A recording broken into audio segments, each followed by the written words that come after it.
Hey, happy Monday afternoon. Dr. Alan Christensen here with you. Welcome to Office Hours Live. So good to connect. Here we are. We're in a coming up onto a holiday really quick. We've got Thanksgiving in a couple days. And I'm with you guys on a couple platforms. So we're hanging out today on YouTube Live, and we're on Facebook Live, and we're on Instagram. And I'm seeing a lot of you all jump on. So love to hear from you. Let me know where you're from. Any exciting plans for Thanksgiving? And Office Hours Live. So the way this works, we always ask for questions in advance, and I grab several of those. I'll cover a couple of those, and we'll get some live questions too. So topics, most medical health stuff is fair game, but you'll probably get the best answers from me about thyroid care, diet, nutrition, body weight, hormone type stuff, blood sugar. So that's the big area. So yeah, welcome on. And again, as you come on, love to hear where you're from. We see folks from all over the place. We've got Stefan here from Southern California, so that's great. More coming on. I got to pull up one more window so I can see all the action and all the various platforms here. Otherwise, I'm going to miss out. So let me just switch this over real quick. There we go. Kind of like keep an eye on all the different pages. And now I got it. I have to turn down one audio and we're good. Okay, so yeah, a lot of folks coming on, the different ones, and that's cool. Question about eggs coming in. Georgia, North Carolina, Central California, Spokane. Yeah. If you can see from behind me, I was doing an event just a couple days ago, and someone was asking if I had a backdrop. Kelly's made a comment, love your snowy backdrop. It's not a backdrop. This is the real thing. It's kind of cool. It's an early winter up here in northern Minnesota, and we're watching the lake freeze like on a day-to-day basis. Each morning I'll get some pictures and see how far out the ice goes. And it's about like, I think it took another 20 feet further out last night. So it's kind of marching along. And yeah, it's a fun thing. Tunisia. Fatty liver. That's a phenomenal question. Happy to talk about that.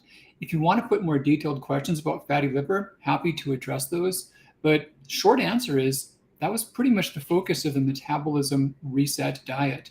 In fact, down to the wire with the publishers, it was a toss-up between metabolism reset and liver reset. It is about liver function.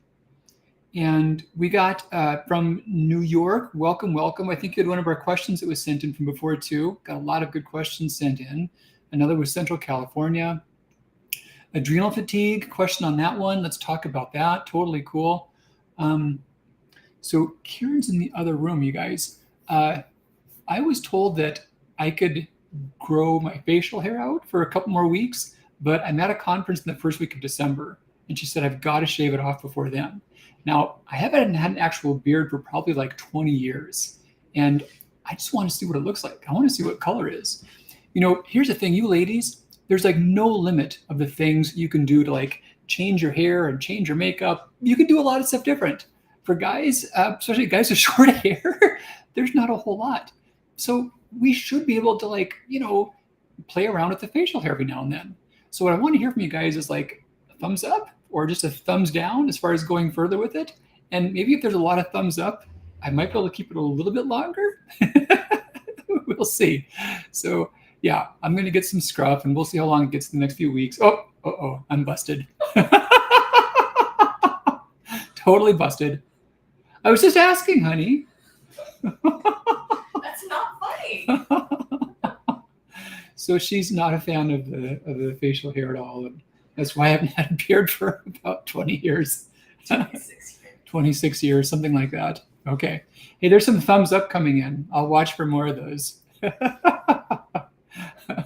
I'll check in in future weeks too as it's getting longer, and we'll see how the opinions change then. All right. We'll see how it goes next week. Oh no, next week is a normal time. Yeah. Thanksgiving's over, so we'll see it week by week. But yeah, let's talk about stuff that's important to you guys and make some worth out of your time here. Boy, good questions sent in advance. Good questions coming in live. Oh, gotta pick and choose here. One fun thing I wanted to share with you guys. I just saw this one. Let me pop this up. This came in on Looks great to me by showing when you have to. It's your face. Lisa, you don't know the rules in my house. I've got a lot of rules here that I follow.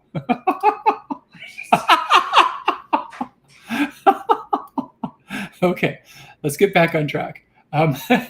So this is a cool thing. This is showing up on Facebook and YouTube. You guys can see this, but it's just saying, thank you, Dr. C. Good news. My doctor said to quit the Armithyroid for 30 days and then test after we lowered the dose twice and tested each time. Just got a call that labs are in the normal range. That means I'm off the thyroid meds after 6 years. Yay. So super cool. We're seeing stuff like this come in all the time. So yeah, the thyroid can get better. It can heal. Folks that need the medicine for a long time, some will need it, and that's totally okay. Not a bad thing to be on some. But as much as your body can do by itself, that's a cool thing. The more your body can do on its own, that's always good. So I love to see it when that happens. That's such a great win for people. Let's see, a couple of questions sent in advance. Some of these won't take too much time. I will address one or two of these, grab some live ones, go back to some that are coming in advance, and we'll get done what we can get done here, cover some important bases. Here's a great one saying not to use collagen as a source of protein. Are there benefits to taking collagen such as skin, hair, nails is typically marketed? Such a good question. And this is one, I don't know, something about the stuff that I'll tell you guys about, the things that a lot of people say that are accurate and good are generally things I don't talk about because other folks are saying them, and it's fine, and there's nothing to really do differently.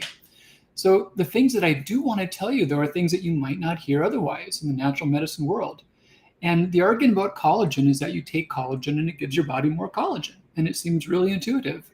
But I look at the data, I look at the science and the evidence behind that, and I don't see the same story. Now, I no longer think it's bad. There was a time in which some studies suggested that collagen was really high in lead. But then more studies came out, better quality studies, probably not the case. Now, we also used to think it was high in calcium, and lead and calcium go together. So we learned that it wasn't high in lead, but also that it didn't have much for calcium. Okay. I don't mind bone broth. I love it for cooking, totally fine that way. But to say that it helps skin, hair, and nails, I know, I hear that all the time. I'm going to share a study with you guys. This is, here's the thing. I ask people who write all these blogs, and I say, I don't care. Just if it's true, send me the evidence, and I'll believe too, and I'll tell people that this is good stuff. I'll believe anything with good enough evidence. So I've asked friends to send me evidence. I've looked at the various blogs. I've looked at the studies, and this is a study that came up over and over and over again. One of the few that did. And it was a sponsored study, so there's that, but nonetheless, it could still be accurate. But the bizarre thing is that it's cited as a study proving that collagen makes your skin healthier. So what this is showing, this was a group of women that were below 50 or over 50, and it showed skin thickness via a device that made their skin indent, and it measured how it dimpled. So if your skin is really elastic, let me think this through. If your skin is really elastic and flexible, yeah, it'll indent and make a smaller divot. But if your skin is dry and you indent, it'll push a whole lot of surrounding tissue in as well, right? So by measuring that via a laser, you can get a gauge of skin elasticity. Now, one problem here with this study was that the differences, these are differences that are in fractions of a millimeter being the width of a dime, so like tenths of a width of a dime. Now, the accuracy of the instrument they used had a fudge factor down to about half of a millimeter. And we're talking about differences of a tenth of a millimeter. So they weren't differences that the machine could measure. But nonetheless, what the study showed, this, I'm not making this stuff up, you guys. The study showed that those taking collagen supplements had a lower amount of benefit of skin elasticity than those taking placebo. The study showed that a placebo was more effective than collagen supplements were. Not just that a placebo worked as well. The placebo was actually more effective, but nothing really did a lot. So, and that was a study that was cited, one of the biggest ones that was cited as being proof of benefit. And this was another one. It was the same exact kind of an outcome. This was for body composition. This was the argument that collagen products help you gain more lean muscle mass. And this one is also showing, you can see there's the black bar and the gray bar, and the black bar is lower. Well, the gray bar is placebo. So placebo was more effective than collagen at helping body composition. It wasn't that it was, no better. It was worse. It was worse than placebo in both of those cases. So yeah, I know. And intuitively, you'd think if you eat collagen, you make collagen. Well, if you eat collagen, you're kind of getting like a little bit of amino acids and not essential amino acids. There's nothing different between eating collagen and, well, there is something different between collagen and eating chicken, because chicken has more essential amino acids. so do lentils, or so does most anything. It's poor in essential amino acids. So I don't think it's bad. I don't think it's harmful. I think it's a great thing in cooking. But to say that it's going to help skin, hair, and nails, the evidence that goes behind those claims actually says the opposite, that it didn't help. It was less effective than just taking a placebo. Isn't that crazy? Let me grab a live question here. There's some really neat ones coming in already. I'm kind of looking through these. Healing Bravely. I just finished the Thyroid Reset book. Now to start. That's totally cool, Healing Bravely. Hey, you were on Instagram and you didn't see that image as well. But the image that I was just showed was someone who is now off their meds. After being on them for 6 years, now they're not needing them anymore, which is super cool. So that's one big win. The biggest thing, though, is really feeling better and functioning better. And what happens is the iodine, it drives thyroid disease. It slows the thyroid, but it also makes your body resist thyroid hormone. So wherever the hormones are coming from, whether you're making some, whether you're taking it, whether it's T4 or natural thyroid, doesn't matter. You will fight it if there's too much iodine circulating in your body. So yeah, if your thyroid's early and diseased and there's no meds on board, it's a great time to reverse it. If you're on meds, your meds could work better. If things go well, you may need less of them. But yeah, I'm happy to hear that you finished it, and yeah, dive on in, easy thing. Okay, let me grab one question over here from the other area, Facebook and YouTube. Okay, so here's one that I saw. Yeah, I want to mention the fatty liver one briefly. This is from Tunisia. We talked about fatty liver, what diet can prevent it. Thank you. So fascinating thing, there's preventing it and there's reversing it. And it's very common. Many that don't know they have it, they do have it. You can suspect at any time the circumference around your belly button is more than half of your height.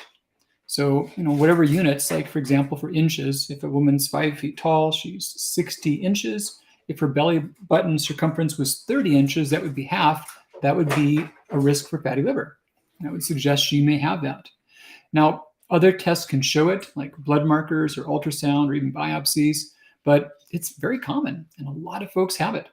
One study looked at people that had already had normal blood levels, normal ultrasound, weren't diabetic, weren't overweight, but they were planning on donating liver tissue. They were going to donate liver tissue to a loved one.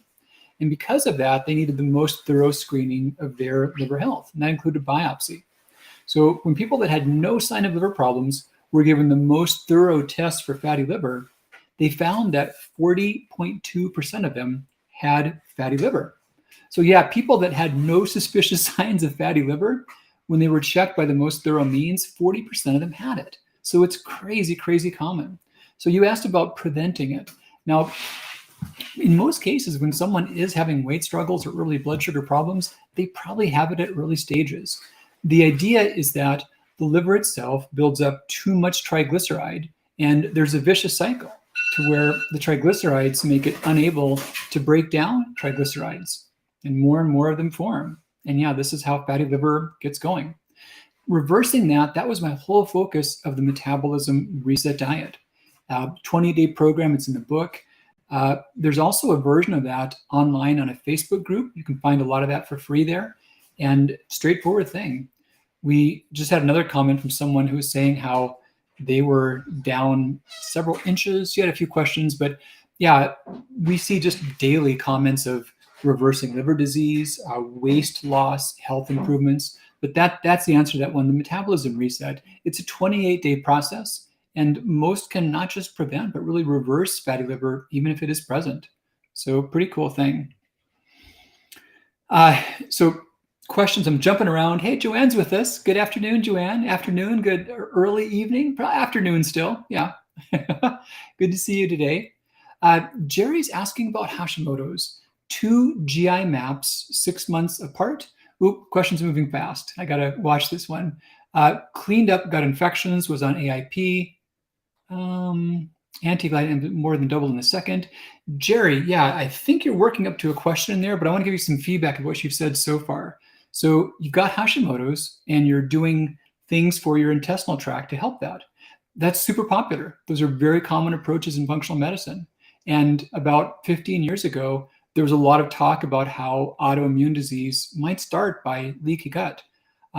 That's not talked about that much more in research anymore. It was a hypothesis that floated around, but the problem is we don't know if the permeability of the gut is a problem or an adaptation.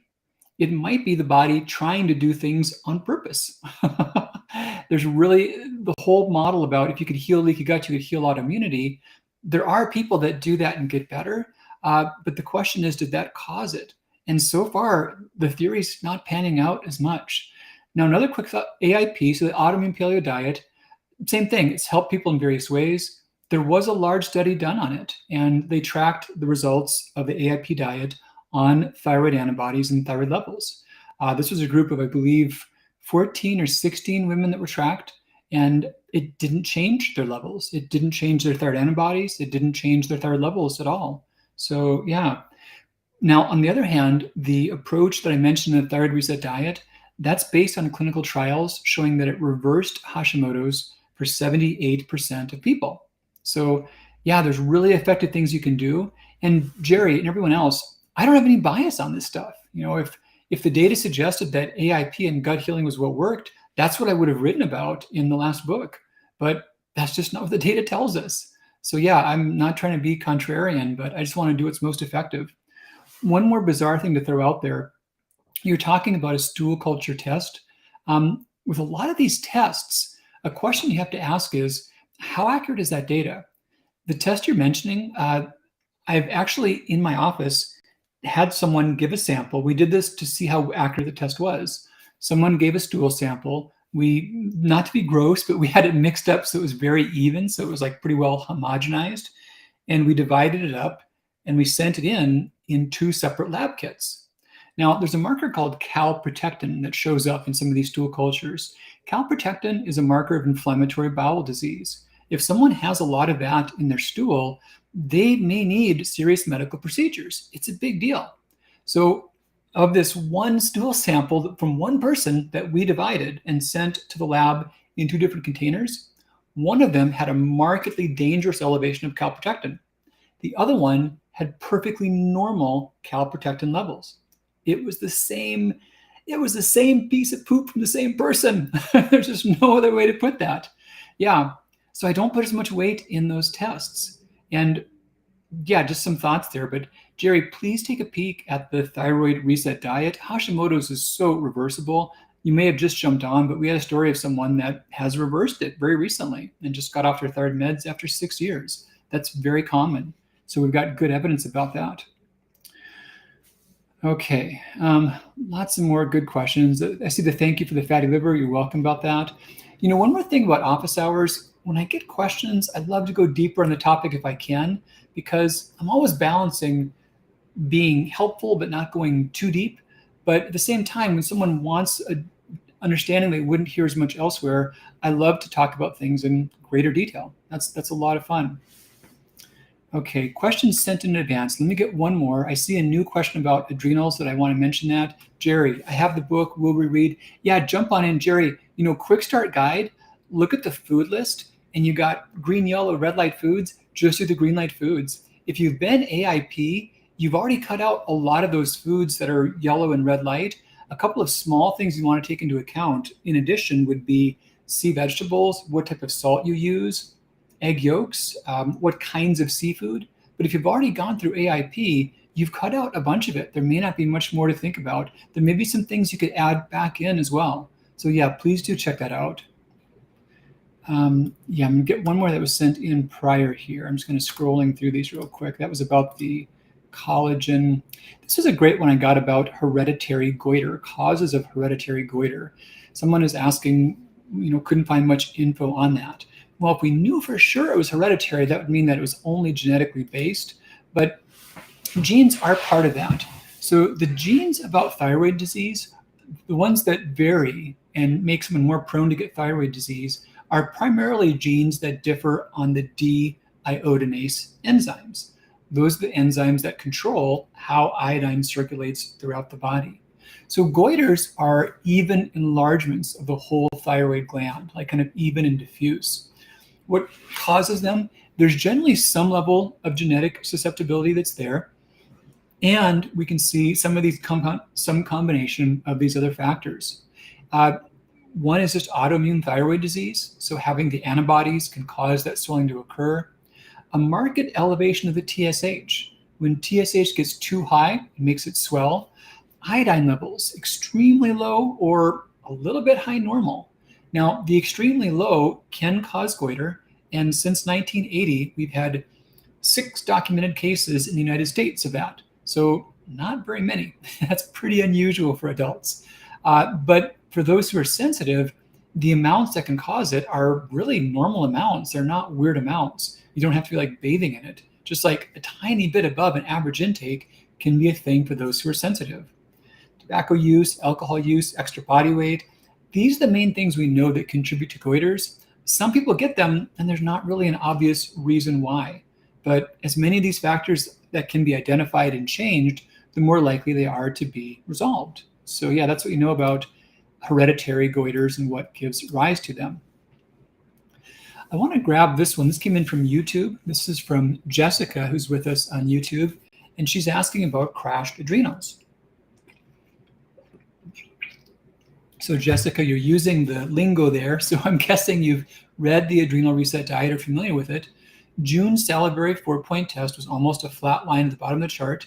I now take licorice and phyto-ARD. I see. What can I do to make cortisol rise overnight for the next day? Jessica, I'm really glad you're here. I'm glad you're asking me this question. Here's the most important thing. Let's understand what's going on with your adrenals. Now, in the common model in natural/functional medicine, they often call this adrenal fatigue. And the thought process is that, you know, you've got a busy life, get stressful stuff happen, your adrenals make more stress hormone, and then they can't. And then they're worn out, they can't make enough. So the logic is, how do you coax them to make more? Or how do you get more cortisol in the system? And from understanding it at that level, it makes sense, it's plausible enough, but there's a little more to the story. There's a little more depth to it. So I want to contrast your situation with what happens with someone who has Addison's disease. And this may or may not have been made to be a clear distinction for you yet, but it should be. So some people cannot make cortisol.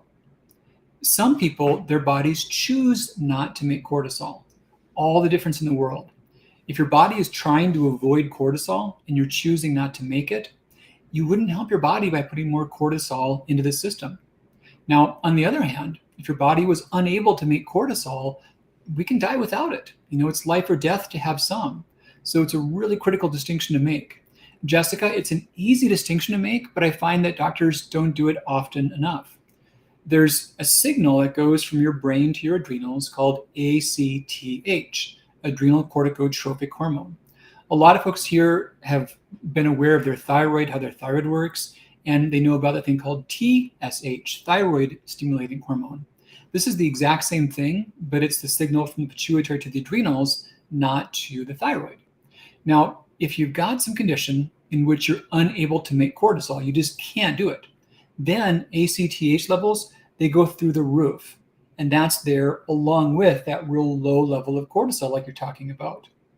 Now, in a totally different situation, which is much, much, much more common, you can have this low cortisol, but your ACTH is normal, or maybe it's even low. And what that means is the low cortisol, it ain't an accident. It's your body doing that on purpose. So licorice is a compound that acts on an enzyme called 13-beta-hydroxysteroid dehydrogenase. I practiced saying that many times when I wrote the Adrenal Reset Diet, 13-BHD for short, but that enzyme delays the breakdown of cortisol to cortisone. So it gives you a little more cortisol in your bloodstream. Harmless enough. There are some compounds, I don't know what phyto-ARD is, there are some over-the-counter compounds that do have synthetic cortisol in them, or they've got cortisol extracts in them. And a popular idea is to have someone take them if they're low in cortisol. And again, it's plausible, but you got to think what your body's doing. Your body's trying to take a cortisol vacation. Your body wants a break from cortisol. It's not that your body can't make cortisol. Now, if you were in the rare situation to where the ACTH was through the roof, your body would need more cortisol. And in those cases, there are prescription versions of that. Some are better than others. And it takes a skilled prescriber to make that work as well as possible. But that's rarely the case. Okay, it's adaptogens. Okay, yeah, cool. Again, the thought process is your body is probably asking for a break. So the important thing is to make that distinction first and foremost. And that's a simple thing. It's a blood marker. Anyone can really check that and make sense of that. It's reasonable to assume as well that one has the former and not the latter, because the latter, the Addison's disease, that's a few cases per million. It's really quite rare. Jessica, if you don't already, please grab the Adrenal Reset Diet. I outlined some approaches in that work really well for reversing what I called the crashed adrenals. That's kind of where that phrase came from, actually. I'm proud, I called it thriving, stressed and wired and tired and crashed. Clever little names, long time ago. Now they've become kind of more common names. But check it out. Most people can go from crashed to thriving in 3 months, rarely more than 6 months. But in most cases, the approaches in there, like diet, lifestyle, light exposure, those things do just fine. They can work really well for that. Okay, let's grab a few more. Thank you for being here. We appreciate your expertise. Thank you so much for the kind feedback. I appreciate that. Scrolling around, several good ones. Here's a great one from Mandy Liu. Recently had an ultrasound and a solid cyst was found on my left thyroid lobe. ThyRAD's 3, mildly suspicious, have a referral to an endocrinologist. What can I do now to help shrink the nodule? So yeah, please do follow up with recommendations for screening and tracking that. Really easy thing. I'm going to give you a link to a thing made, a supplement made just for that purpose. This was custom engineered for shrinking nodules.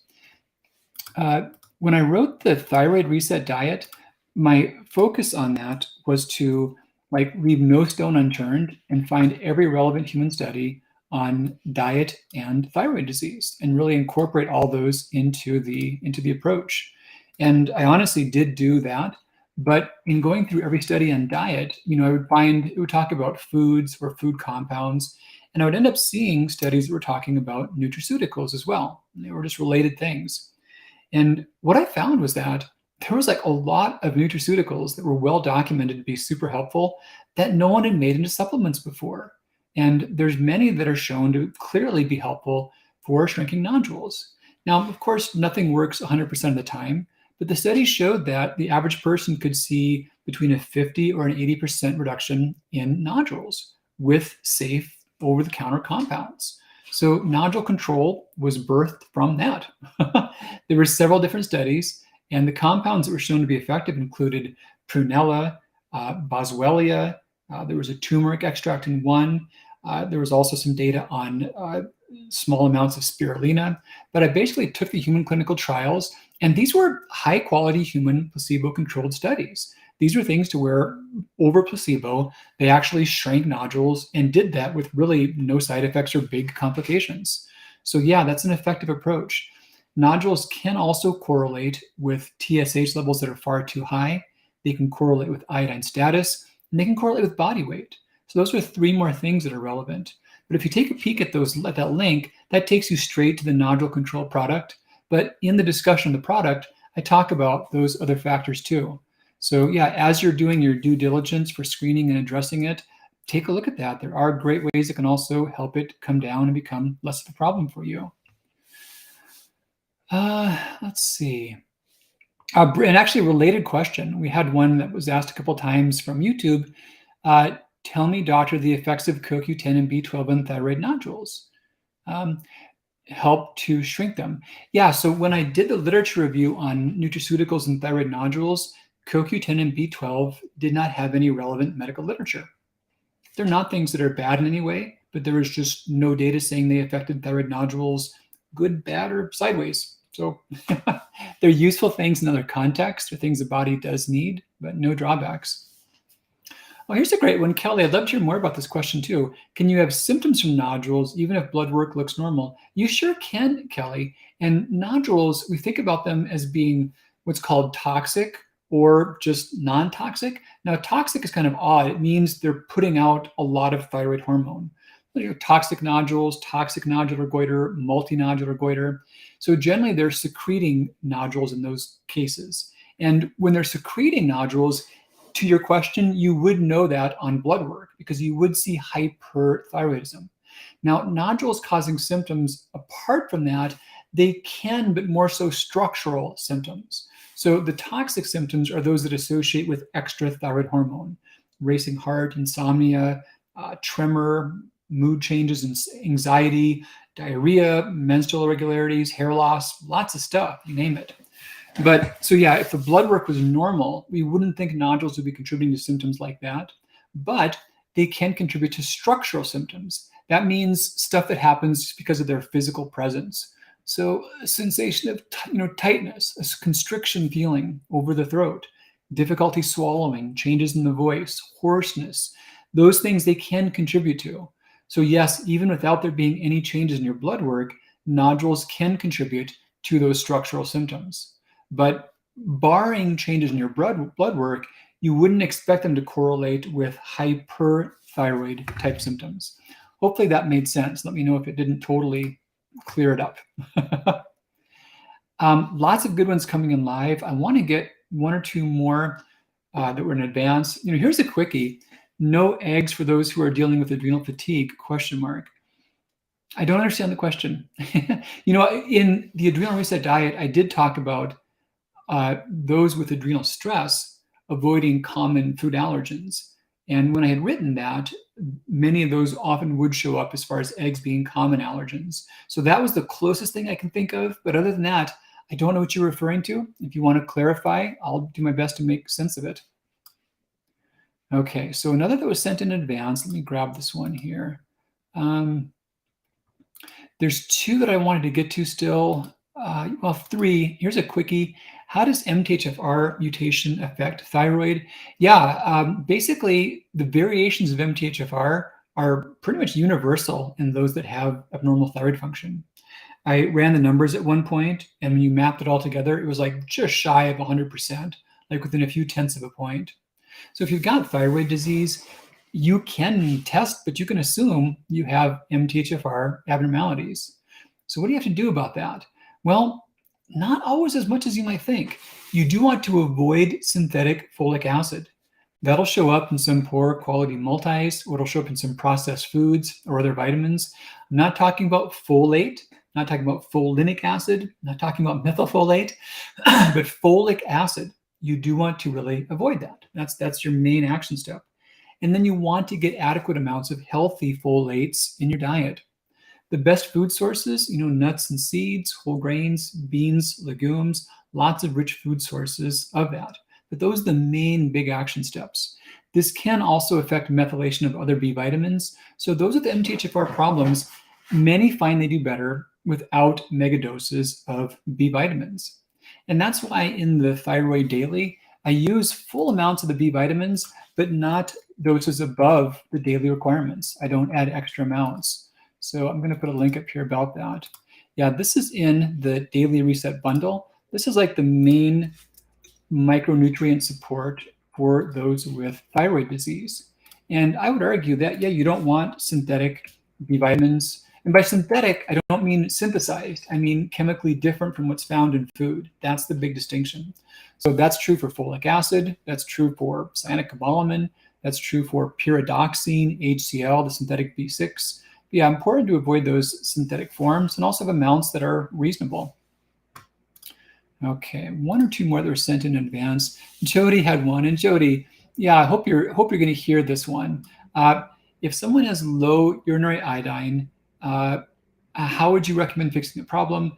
I've been experiencing low iodine and hair loss for several years, but afraid of getting too much iodine. Can't figure out how to do it safely. So Jody, before we go all the way through, couple things. The urinary iodine, that's not a valid tool for saying, do you need more or less iodine? It's just simply not an accurate test. There's no recommendations anywhere amongst iodine experts or nutritional experts or thyroid experts for using iodine urine as a way to see how much your body has. It is true in population tests, but it's meaningless for individuals. There's no relationship. The one thing that's true about it is you can use it to see if you're detoxing iodine effectively or not, meaning if you're getting too much or not. So if your urine levels are still up, like above 100 micrograms per gram, it means there's still too much coming in your body. If it's low, that doesn't mean you're iodine deficient. And if you're losing your hair, that doesn't mean it's related to iodine. There's so many other things that are much more common triggers for hair loss. Your iodine is just not one of those. So yeah, if you're getting too much iodine and it's driving thyroid disease, then that could be a factor with hair loss, but low iodine wouldn't be a factor with your eyebrows thinning. So no stressors about that. Joanne, I just saw your question here about colostrum capsules. A friend takes it, got rid of arthritis in her hand. I tried it, and it did get rid of the arthritis in my hand too, but it's cow colostrum iodine. I contacted the company, but couldn't find out the amount of iodine. I know it helped my arthritic hand, but I also suffered the effects of the iodine in it. Oh, shoot. Yeah, I don't know what to say. I wouldn't think, so with iodine in dairy products, it's usually somewhere around 1 part per million. And the relevance of that is that adds up when you're talking about food-like doses of things. So like whey protein, for example. There's a lot of good data saying whey protein is healthy, but all the whey proteins I could find, when I assayed them for their iodine content, they would have 1 part per million or more. Now, when you take that 1 part per million and you multiply that by the 30 or 60 grams of a whey protein dose, you end up with an unsafe amount of iodine for someone with thyroid disease. Now, on the other hand, if you're taking that same amount and you're talking about a 1 gram dose rather than a 30 gram dose, now you're talking about roughly 3 micrograms. May not be quite as much. So yeah, I don't know the amounts in there. If it didn't work well for you in some ways, so be it. But yeah. Another quick one that came in, Maritza. Good afternoon, Maritza. Is lithium not good for thyroid? I heard it is good for memory. Maritza, yeah, great question. So back in the 30s and 40s, before there were medications to treat hyperthyroidism, lithium was used for that purpose. Now, it took a lot for that. It takes a lot of lithium to slow down the thyroid, but in high enough doses, lithium can slow down the thyroid. No debates about that. So there still are times in which it can be useful for that purpose. And I have used it that way clinically as one thing that can be, safer or better tolerated for those who don't do well with other things that need their thyroid slowed down.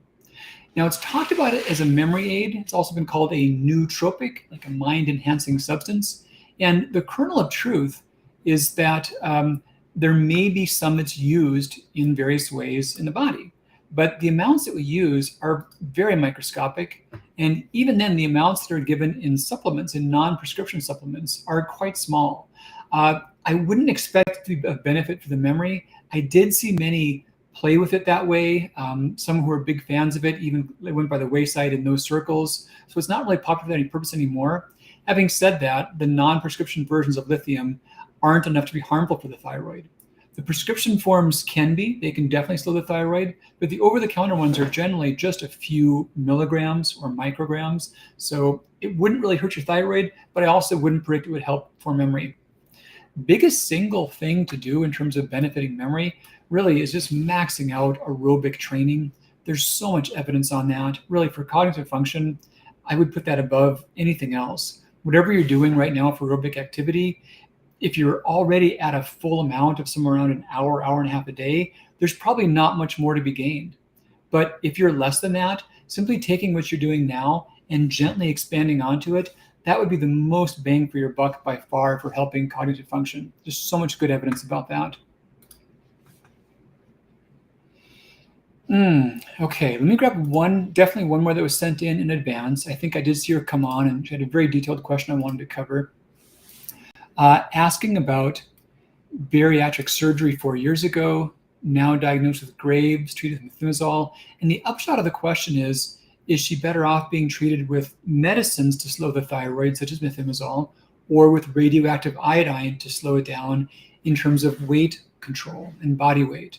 And in the question, her endocrinologist preferred doing RAI and felt he could better manage her weight that way. So kind of a high level answer for starters is, if your doctor is one that you're working well with and they've made some progress in other ways and been helpful, and they have some ways in which their skills they feel could do better in one way than another, then so be it. That's their skills and their experience. As far as large level data and evidence that's looked at your question, there hasn't been any, but there has been some data done on how different versions of thyroid treatment and thyroid levels impact body weight. Now, if someone is badly hypothyroid, that certainly will slow metabolism. And so in any way, if someone is not well regulated, if you're on medications to slow your thyroid and your thyroid is slowed down too much, now that would make it very hard to manage body weight and nearly impossible to lose and very easy to regain. But I don't see that as an inherent problem with thyroid blocking medication, as more so, how much medication is taking or how strongly they respond to it. There are some people, because it's too much of a good thing, so to speak. It's working too well if someone's being made hypothyroid. And in that case, that's kind of a good problem. They can take less medication. They don't need it quite as long. So if someone doesn't respond very well to the medication, they're still hyperthyroid. And that also makes it harder for body weight. So if someone responds well to medication and they can be well controlled, then in my experience, that can be a viable option for someone's overall health. And their body weight is really an extension of their overall health. As far as RAI being superior for body weight loss versus medication, yeah, I don't think there's data really saying that. If one doctor feels that in your case, based upon their experience for reasons I wouldn't be aware of, respect them on that. But yeah, important stuff to sort out though, very critical. All right, let me grab one or two more.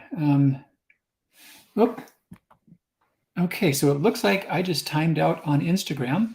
They must have changed their time limit. They were at an hour before, and now they timed me out pretty much at 45 minutes. So that's new. But I'll give a couple more minutes to you all on Facebook and YouTube Live. Joanne, maybe I'll try taking half a dose of colostrum, see if it's the answer. Thank you so much for all you do. Office hours are appreciated. Like how you take me to drill down and give people detailed answers. You're sure welcome. Always glad to help. Leaf A, do you know any great functional dietitians you can recommend that can help virtually in any state, or at least East Coast functional dietitians? I do. Oh, she's on Instagram. I'm sorry, Instagram's frozen right now. I'll go back afterward and add that into the comments over there. She'll be able to see that still. Let's get one more here.